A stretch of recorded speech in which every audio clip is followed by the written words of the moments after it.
which is why I hate the Republican Party. One of the many different reasons why I hate the Republican Party and why I hate Democrats who say, we want a normal Republican Party. We want a strong Republican Party. This is what their strong and normal Republican Party was doing.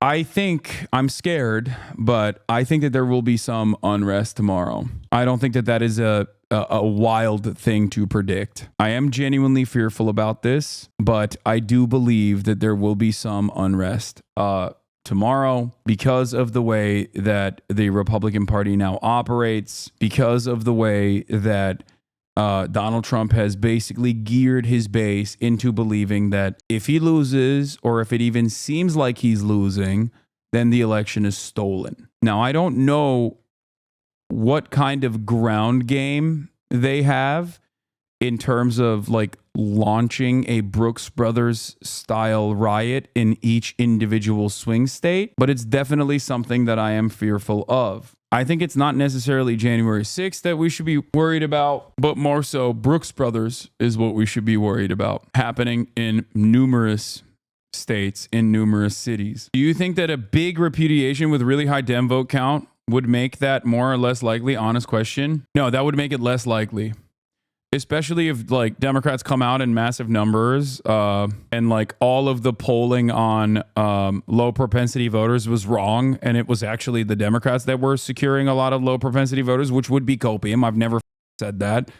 That the reason why I haven't like paid a lot of attention to that is because that is copium. There is no evidence to suggest that. For people asking what is the Brooks Brothers riot, I think it's important for people to learn what the Brooks Brothers riot is.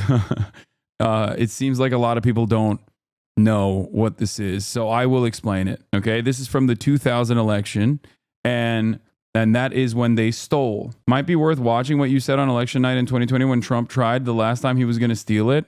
This is an embarrassment to our country. We were getting ready to win this election. Frankly, we did win this election.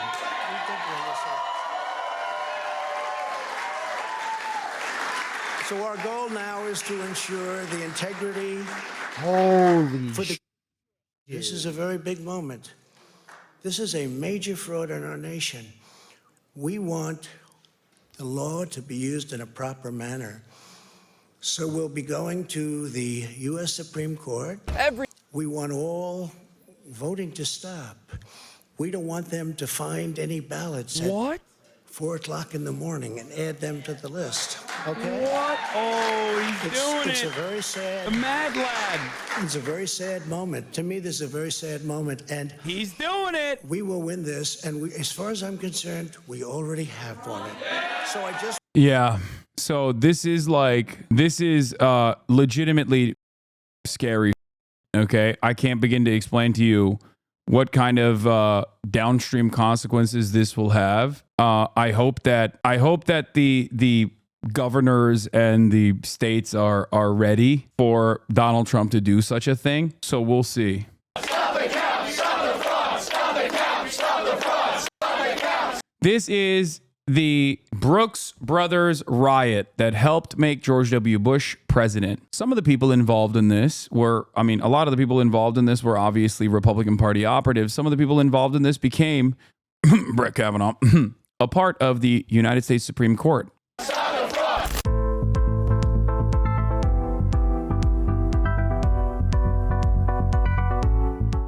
In Miami-Dade County, where police actually had to break up a scuffle this morning outside the canvassing board.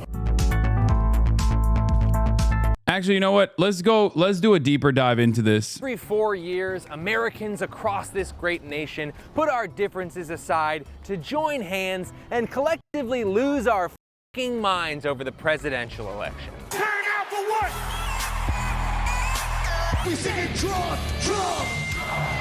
They're eating the dogs. Now, we've seen some pretty crazy stuff in recent years, but if you're thinking 2020 was the most hog-wild election in modern history, you have absolutely got to hear about what went down in the year 2000. Because if you're some kind of rizless Gen Z damn Danieling sheesh lord, you may be surprised to hear that in the year 2000, there was a literal and verifiable stolen presidential election. And even if you're over the age of 30 and maybe remember hearing something about hanging chads and Florida recounts, the details are certifiably insane. And if nothing else, it's good to just remind ourselves of the fragility of elections in the United States and why your vote, yes, I'm talking to you, really does matter in shaping the next 4 years. And hell, I'll say it, I'm crazy, maybe even beyond. Hi, I'm Raleigh Williams, a guy with a climate science and policy degree and a raging obsession with an election that happened almost a quarter of a century ago. And this is a video about stealing a presidential election. Welcome to Climate Town.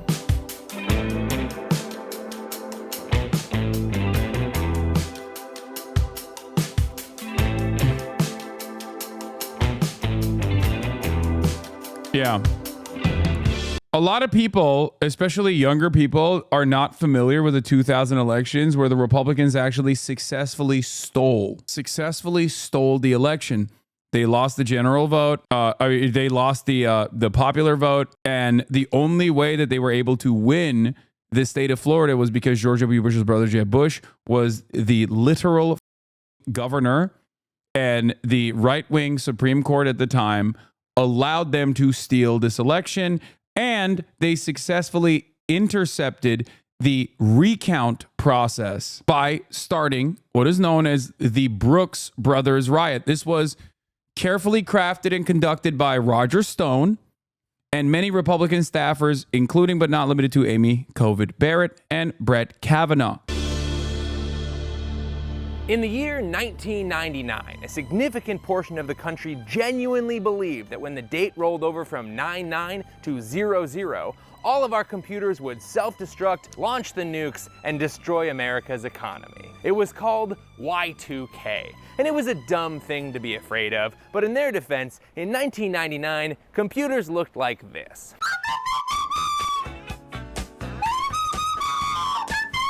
But the new year came and went, and with Y2K safely in the rearview mirror, Americans could focus on the two things that really mattered. The hit single Who Let the Dogs Out by the Baha Men, Who let the dogs out? and the 2000 presidential election. Choose your character. In the blue corner was Al Gore. He cut his teeth as a Democratic senator from Tennessee before becoming vice president to a saxophone-toting, sexual relations with that woman-denying president by the name of Bill Clinton. Gore released a best-selling book about global warming and the environment back here in 1992. He released the award-winning documentary An Inconvenient Truth that supercharged climate change awareness here in 2006. But here in 2000, he's running for president. Today. This is actually one of your worst takes. I watched this happen. The Gore campaign only ever sought selective recounts, and the only way he'd actually win is by admitting votes that weren't legal. Yeah, the problem that occurred. I mean, he'll go into it, and you'll see what happened. The problem in this situation is that very obviously, like, an insane amount of votes were directly falsified. Okay, an insane amount of votes were very clearly. An insane amount of votes very clearly went to candidates that they were not supposed to go to as a consequence of butterfly ballots and hanging chads. I announce that I am a candidate for president. I'm sure he will describe it. And in the red corner is George W. Bush. Not to be confused with his father and the president from 8 years earlier, George H.W. Bush. George Regular W. Bush was a Texas oil man who founded an oil and gas exploration firm, then became the co-owner of the Texas Rangers, and then became the governor of Texas. And in the year 2000, he's the Republican candidate for president. We will renew America's purpose. It's Gore versus Bush. It's Climate Guy versus Texas Oil Man. It's election 2000, and it's right now. Who let the dogs out? And if you're wondering why they're all so focused on a big map, Yeah, don't forget the Florida Secretary of State, Katherine Harris, was the co-chair of Bush's election commission. She literally was the decision to call Florida on election night and not restart it until the Florida Supreme Court told her to resume counting. It's because America doesn't have a simple democratic election where the candidate with the most votes wins. We have the much stupider electoral college, where states are assigned point values and each candidate tries to win the highest stakes board game on earth. And that means close elections can often come down to just a couple of states that could swing either way. But remember, this is also a TV show, which means networks are foaming at the mouth to call states as early and often as they can, filling up the map and making politics feel like Wheel of Fortune. George Bush, he carries his home state of Texas. Washington State goes for Gore. Sarah, you hit the jackpot with $1 million. And then, at 7:49 p.m. Eastern Time, NBC felt they asked enough Floridians exiting the polls who they voted for, and they were ready to make the call. So sorry to interrupt you. Mike, you know I wouldn't do this if it weren't big. Florida goes for Al Gore. It was massive. Florida had 25 electoral votes, and if Gore took it, the Bush path to victory looked rail thin. The other networks followed suit, and it seemed like a wrap then and there. Except it wasn't a wrap, because as actual voting data replaced exit polling data, Gore's lead began to shrink. And something positively weird was going on because Florida polling stations were inundated with voters calling to say they were confused about the ballot and they were worried that their vote might have gone to the wrong person. Curious! Then, 2 hours later at 9:55 p.m., NBC News is now taking Florida out of Vice President Gore's. And the reason for why they did that, was because I can't find it. God damn it. I it up. I was going to do a great segue to, oh my God, I will vote. And I it up. I'm a wash streamer. This is why they did it. Yo voy a votar por Donald Trump. This is how it happened. This is the story. Okay. I'm not running ads. My contract's over with Amazon, with Twitch. So I'm not running ads, but in the future, if I decide to run ads again, you might want to subscribe to avoid those ads. Or if you want to send me links and things of that nature, including Yo voy a votar por Donald Trump. Yeah, links like this. Exactly. Links like this. Twitch Prime is free, folks. Or you can subscribe for $6, or you can get gifted a sub if you're lucky. Let's continue. Column and putting it back in the too close to call column. As the other states fell into place, only Florida was left undecided. Thank you, Bowl, which means for the whoever gift of won subs. Florida would win the election.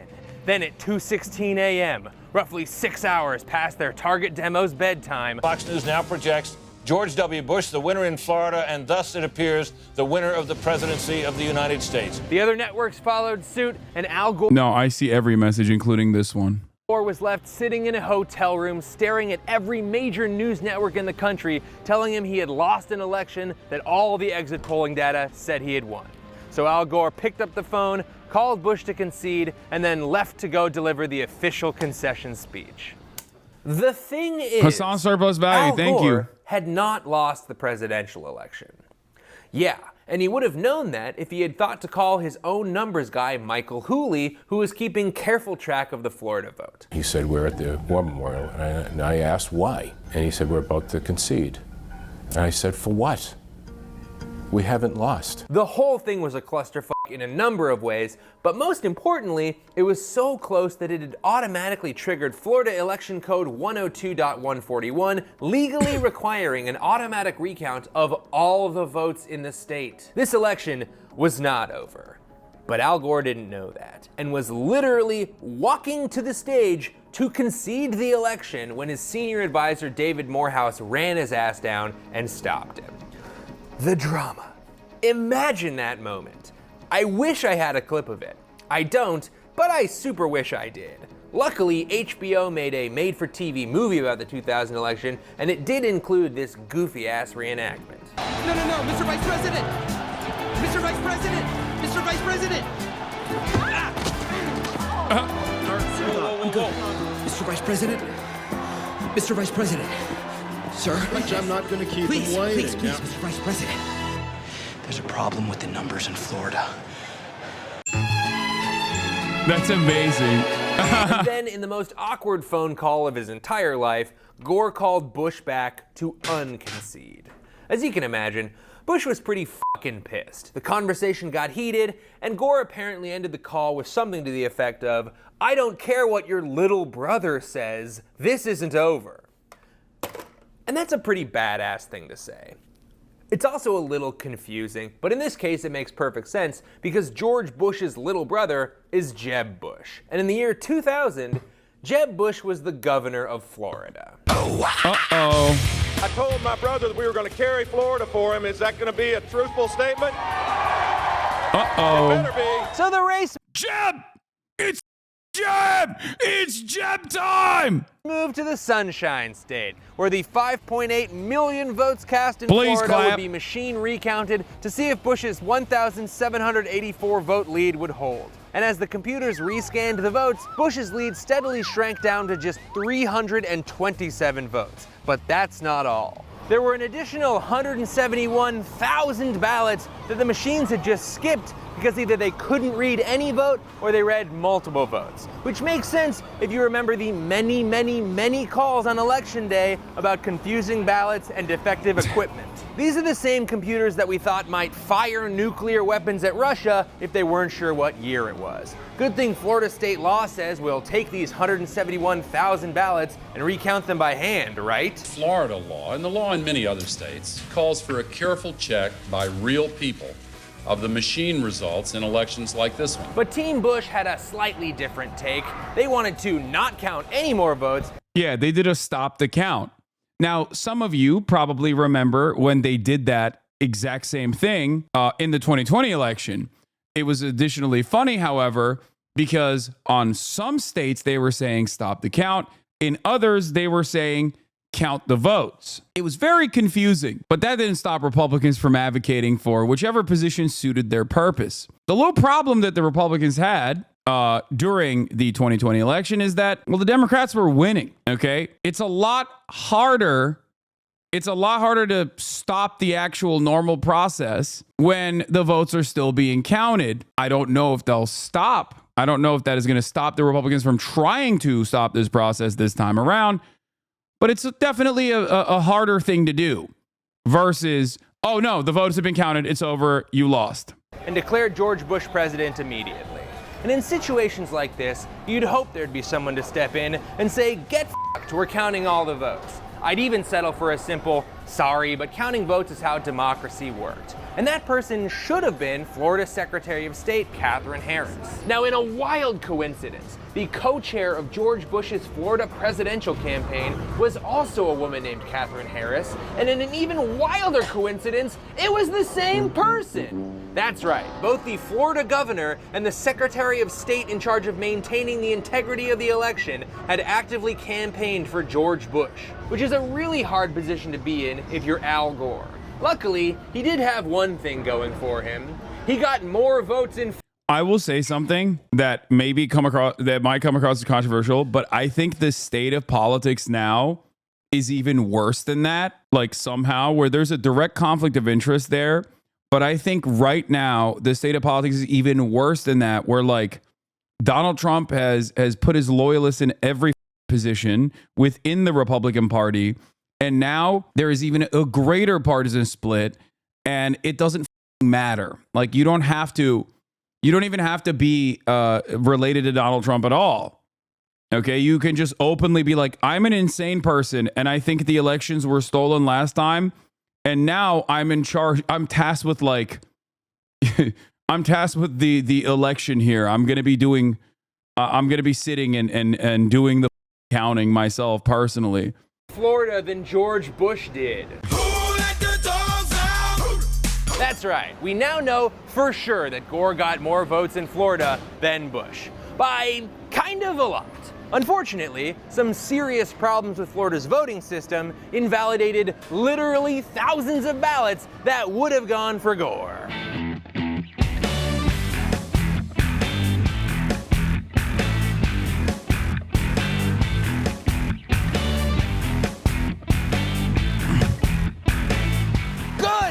People, this election is a mess. First off, thousands of voters across the whole state of Florida showed up to the polls and found they're not allowed to vote. That's right, newly elected governor and longtime little brother Jeb Bush oversaw a purge of the voter rolls. Interestingly, this strategy, and this is the reason why I've always maintained the position that Donald Trump was not unique in the way that he said that, like, illegals are voting or whatever. This strategy has always been in place. This strategy was first originally advocated for by Paul Weyrich of the Moral Majority. Okay, this is a ultra-Christian evangelical group that originally created the massively consequential evangelical base of support for the Republican Party. Paul Weyrich very openly used to say, a lot of you have goo goo gaga government syndrome.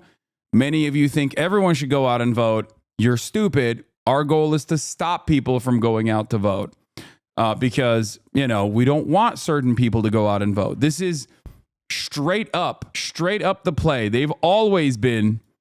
Oh, here it is. Goo goo government syndrome. In 1980, Paul Weyrich, the founding father of the conservative movement, addressed a seminal religious right gathering here in Dallas, or held in Dallas in the fall of 1980. Have what I call the goo goo syndrome. Good government. They want everybody to vote. I don't want everybody to vote. Elections are not won by a majority of people. They never have been from the beginning of our country, and they are not now. As a matter of fact, our leverage in the elections, quite candidly, goes up as the voting populace goes down. Who's this? That's Paul Weyrich. He's a real demon, one of the worst demons in a sea of other incredibly consequential demons in American politics. He is the godfather of the modern conservative movement, I would say. A Catholic man himself who recognized that the evangelical base of support was just waiting to be activated. Anyway, so why would he self-report that unprompted? Why not? He was successful. He has been successful. You are watching how successful he is. These people don't care. They run this shit. One thing you have to understand is that like, in order for Republicans to get away with voter suppression in the form of adding unnecessary hurdles to how people vote, whether it be voter ID initiatives, whether it be purging people from the voter rolls, voter registry, there needs to be a reason for that, right? You can't just be like, nah, we got to purge people from the voter rolls. You'd be like, that seems like a strange thing. Why is the question that comes to mind. And the answer to the why is illegals voting, okay? Republicans have consistently lied about voter fraud in an effort to do election fraud or voter suppression. There is no evidence to show that there is a tremendous number of illegal voters out there. And as a matter of fact, there's only evidence to show that this does not happen, okay? It is so marginal that it is statistically insignificant. Republicans have tried to prove that there is mass voter fraud happening. Illegals are coming in and they're voting for the Democratic Party over and over and over again. That has never been the reality. As a matter of fact, the reality is the exact opposite. That does not happen. Every single time they have set forth election committees, election integrity committees, including but not limited to Donald Trump, who also did this, bipartisan committees tasked with looking at election integrity, and George W. Bush himself did this as well. They have always found that there is no voter fraud. There is virtually 0.001% voter fraud occurring, and that is so statistically irrelevant that it would be ridiculous to say that this is happening en masse. Having said that, however, Donald Trump greatly expanded on that messaging and followed it to its logical conclusion that it definitely is happening, and it's definitely happened this time around. It happened in the last election cycle. It's always happening.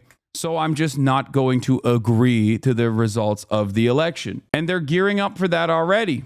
Donald Trump has this time around in this election cycle said, elections are about who has a better legal team. Republican National Committee is now suing the city of Milwaukee over observer access to early voting polling places, access on election day. And they've already started, and they're not going to stop, just so you understand. But anyway, even the quote unquote normal Republican Party has engaged in this exact same method and this exact same sentiment that Donald Trump expanded on, okay, followed to its logical conclusion on, which is why I hate the Republican Party. One of the many different reasons why I hate the Republican Party and why I hate Democrats who say, we want a normal Republican Party. We want a strong Republican Party. Bitch, this is what their strong and normal Republican Party was doing. Let's continue. That accidentally included a lot of legal voters who overwhelmingly voted Democratic. He looked at the roll and he looked at me and he said, we have a problem. You're not on the roll. Sorry about that. Now, down here in Palm Beach County, they used a ballot with such bad graphic design that thousands of Democratic Jewish voters accidentally voted for the alt-right anti-Semitic candidate Pat Buchanan. The Democrats were listed second. I punched the second hole, and that second hole was for Pat Buchanan. And this is not just like my opinion, man. Yeah. Here's Pat Buchanan himself. If the two candidates they pushed were Buchanan and Gore, almost certainly those are Al Gore's votes and not mine. And as if printing your ballots on a bunch of goddamn origami cranes isn't bad enough, voters up here in Duval County were instructed to vote on every page of their ballot. But anyone who followed those instructions had their vote invalidated because there were 2 pages of presidential candidates. And these aren't just like a couple of votes. In Florida, there was a vote for Gore on 84,000 of these invalid multi-vote ballots compared to just 37,000 multi-vote ballots that included Bush. But the Bush legal team was prepared to swear on their mothers' lives that a bunch of elderly Jewish Democrats had voted alt-right and that the multi-vote ballots voted for an anti-Semite, like an open anti-Semite. Were uncountable because technically there's no way to tell for sure. By the way, that right there is another change in attitude where you had an overt anti-Semite go on television and be like, yeah, these Jews did not vote for me. Okay. Can you imagine a Richard Spencer type saying like that now? No, absolutely not.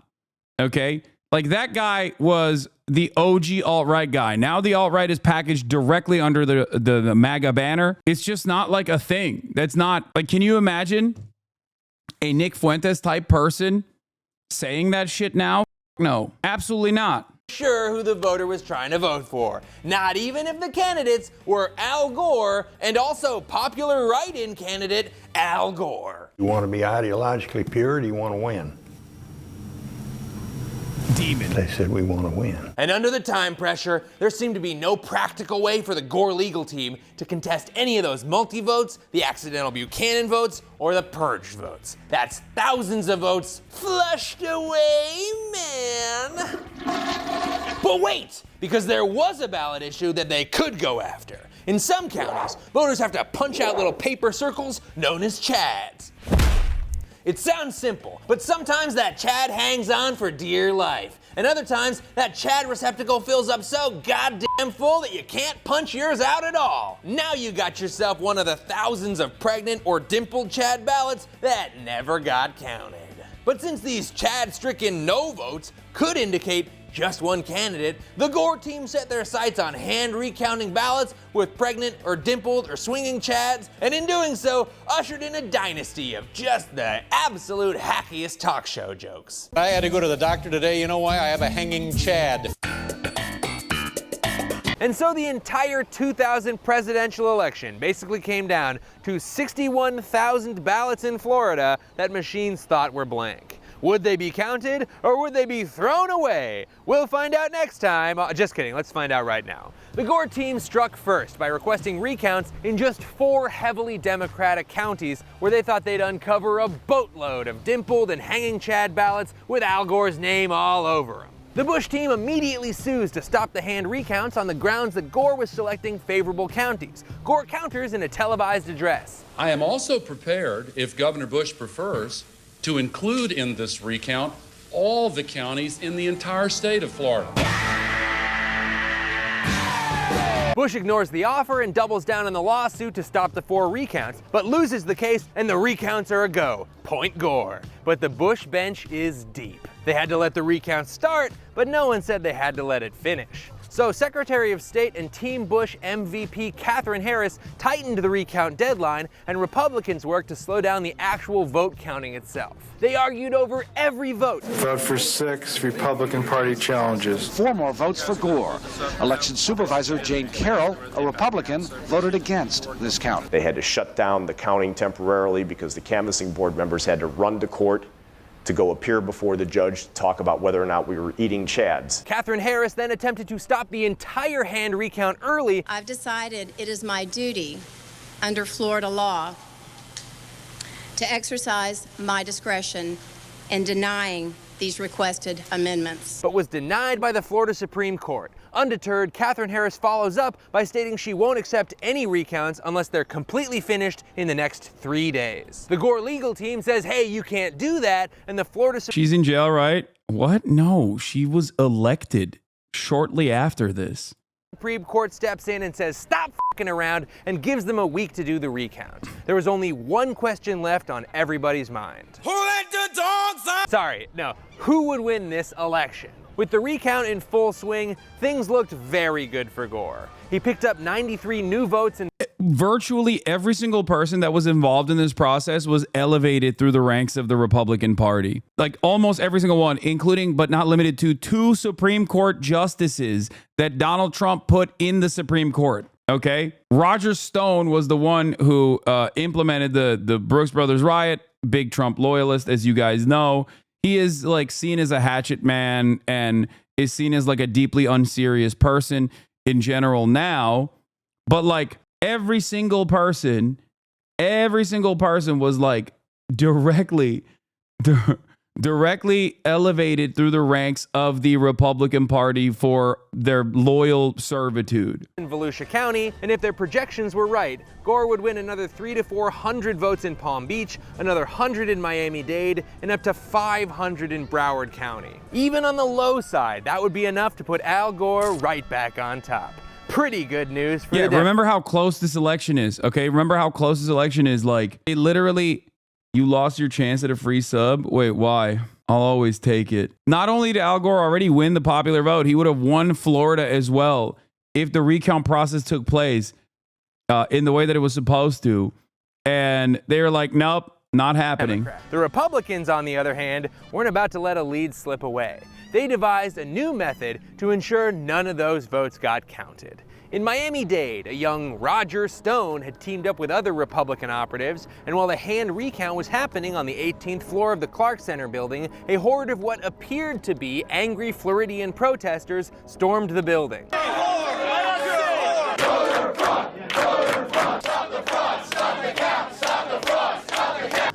Stop the count, stop the fraud. An instant classic.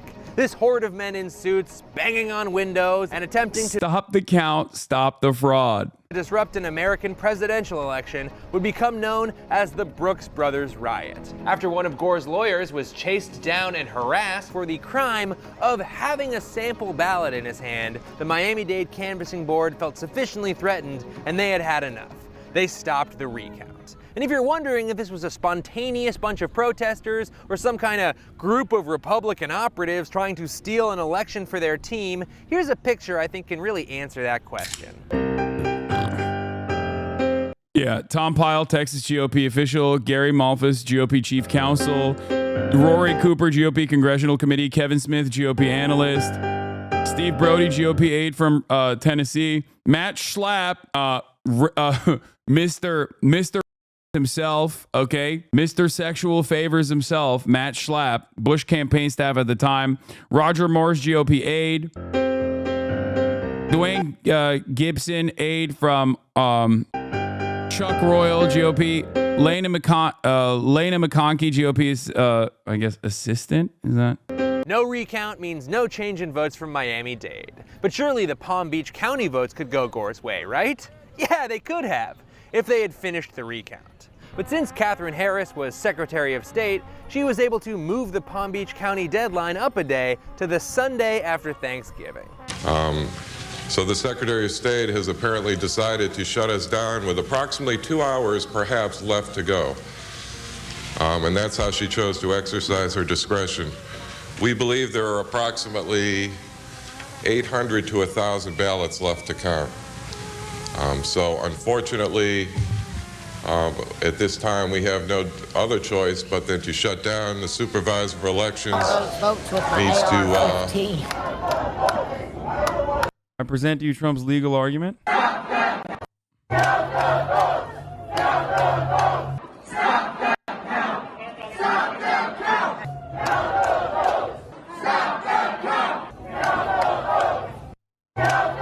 That's pretty.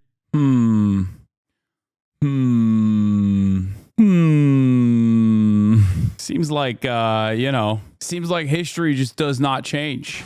hurriedly gather all the paperwork and prepare to file the returns that we have.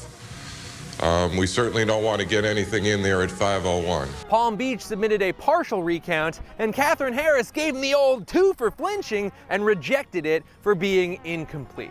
Once again, Al Gore would get none of the newly counted votes, and it looked like this whole refusing to count votes in a Democratic election was a real winning strategy for... Just so you guys understand, Secretary of State of Florida from 1999 to 2002, and then after this, because people were asking, like, what happened? Like, did she go to jail for this? Yeah, dude. She so did not go to jail that then she moved on to become a elected member of the House of Representatives from Florida's 13th Congressional District from 2003 to 2007. So no, they did not throw her in jail.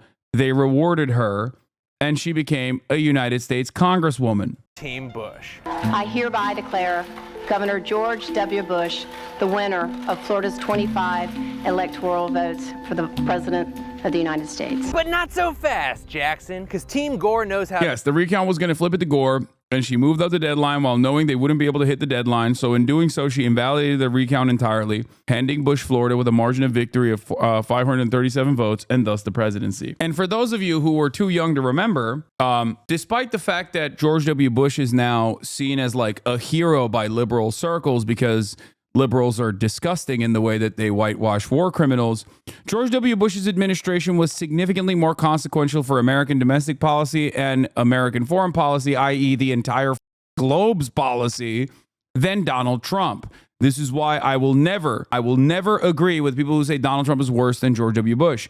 He was not. Okay? George W. Bush and America's policy post 9/11 was significantly more damaging and significantly more consequential than anything else. Okay? Yeah, you don't even get Trump without Bush, but you have to understand George W. Bush's administration was perhaps the worst administration of all time. How to play the hits. They filed yet another lawsuit, and the Florida Supreme Court decided that they weren't going to let a bunch of computers that looked like this and George Bush's 2 best friends decide who got to be president. The court shall order a manual recount of all undervotes in any Florida county where such a recount has not yet occurred. The Florida Supreme Court ordered a hand recount of the entire state because they weren't about to let Florida be the butt of everybody's jokes for the next 24 years. That's right, it's the Supreme Court of the United States. And under the flimsiest of legal pretext, they've decided to take Bush's case. Rather than let Florida complete a legally mandated hand recount of their own votes, the 5 Republican-appointed conservative justices closed ranks and voted 5-4 to stop the count and end the election, officially handing the presidency to the guy who both lost the popular vote and received fewer votes in the deciding state. 5-4, huh? So you do understand democracy. And as if to admit that they shouldn't have stepped in to subvert an election, the 5... Yeah, good thing that the Supreme Court isn't like slammed in that direction. Oh, wait, the people that worked on this process literally are now in the Supreme Court themselves. Oh my God, it's 6-3 now. Oh my God! The Supreme Court is about to have 3 Bush v. Gore alumni sitting on the bench. Judge Amy Coney Barrett, once confirmed, will be one of 3 Supreme Court justices who assisted the legal team of the then Texas Governor George W. Bush in the Florida ballot recount battle that came down to a single vote at the Supreme Court. Not only did they have a 5-4 majority at the time, and some of those are still in the Supreme Court, including but not limited to Clarence Thomas, as you saw, they also literally put people who were directly working with the Bush campaign at the time to do this into the Supreme Court. The court's December 12, 2000 decision cutting off Florida recounts tore apart justices in the nation, and the case hovers in the air today as America approaches the November 3rd presidential election. This was from all the way back in 2020. Other current justices benefited from the decision giving Bush the White House over Vice President Al Gore as they eventually became Bush appointees to the bench. Conversely, a pending judgeship for one of the current members was derailed by Bush v. Gore temporarily. Of the original 9 who decided the case 2 decades ago, only 2 remain, Clarence Thomas and Stephen Breyer. And they were on opposite sides. Following our descriptions of the judges' associations, the 3 who assisted Bush, Chief Justice John Roberts flew to Florida in November 2000 to assist Bush's legal team. He helped prepare the lawyer who presented Bush's case to the Florida State Supreme Court and offered advice throughout. Roberts also faced a singular personal challenge during the 36-day ordeal that extended from November 7th election day to the court's late hour December 12th ruling.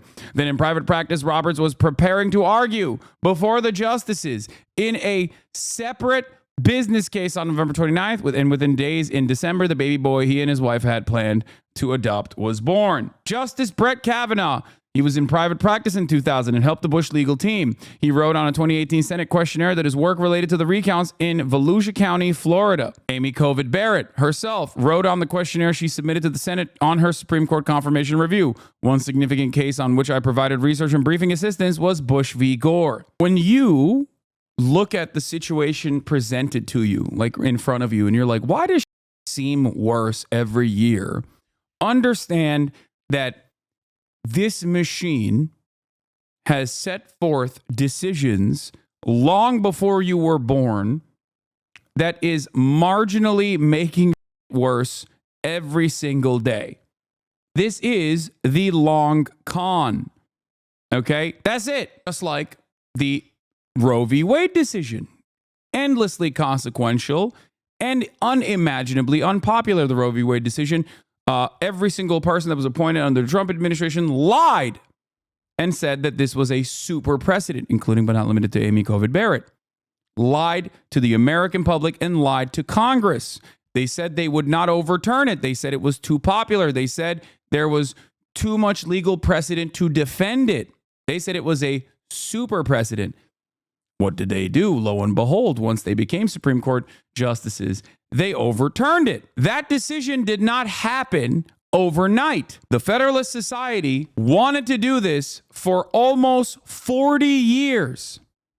Okay? 40 years ago, they were like, yeah, this is what we're going to do eventually. I need you to understand that. Conservative majority Supreme Court ruled for possibly the first and only time that this decision was not precedent. It would only apply in this one case, so let's all just forget about the time a conservative Supreme Court stepped in and stopped an election that was actively counting votes and handed it to the Republican. And there have been some incredible think pieces written about this whole affair, but possibly the best quote comes from the dissenting opinion of Justice John Paul Stevens. Although we may never know with complete certainty the identity of the winner of this year's presidential election, the identity of the loser is perfectly clear. It is the nation's confidence in the judge as an impartial guardian of the rule of law. And that is how the US presidency ended up in George Regular W. Bush's hands in the year 2000. Honestly, it's a pretty depressing story, and you might even be wondering why I decided to cover it. Well, here's the thing. It's a presidential election year once again. It's really hard not to sound like a conspiracy theorist when we're dealing with moves that are 40 years in the making. I mean, this isn't like a conspiracy theory. This is a conspiracy in the legal term. Like, they're conspiring to do this. It's not a theory. It's just a reality. These are not things that we are suspecting happened.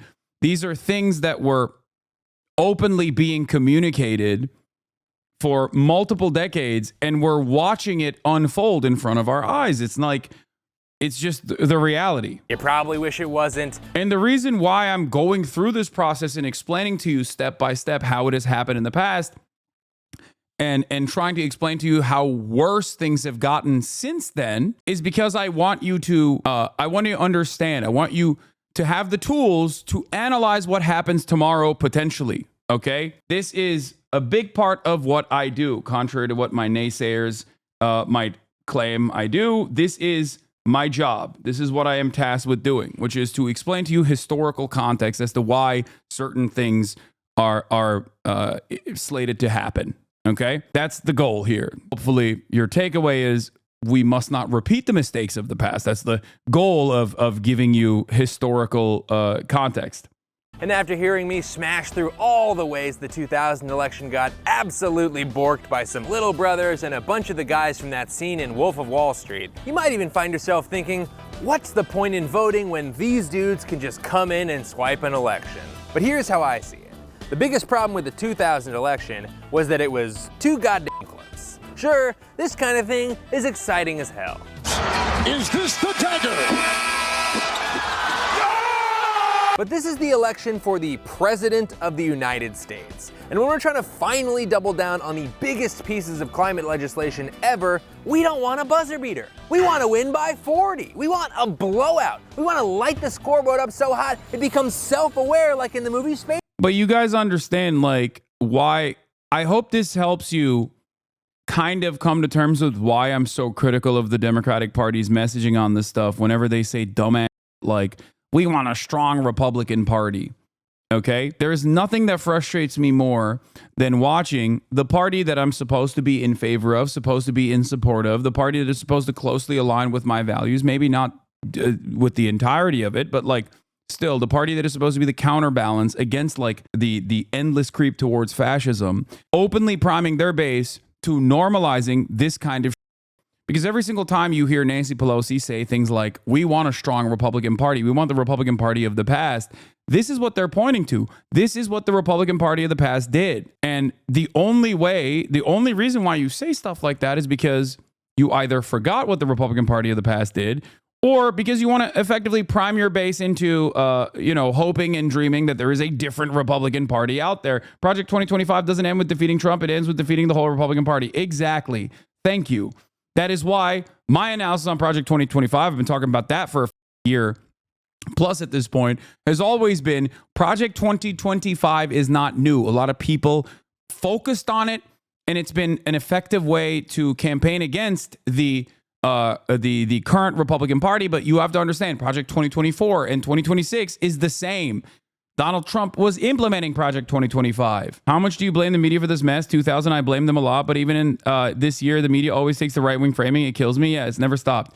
Medium rare OG, details matter. Bush v. Gore was decided 7-2, not 5-4. 5-4 was on the remedy. Another detail, the attempt was to count undervotes, but not overvotes. Medium rare OG is a Bush v. Gore truther, saying that, like, no, Bush definitely won regardless. Jam. But I'm not out here trying to advocate for voting for the climate on vibes alone, baby. So we teamed up with our friends over at Evergreen Action to take a look at what the actual climate stakes of this election are and why you getting yourself registered to vote and then actually going to the polls is 100% worth your time.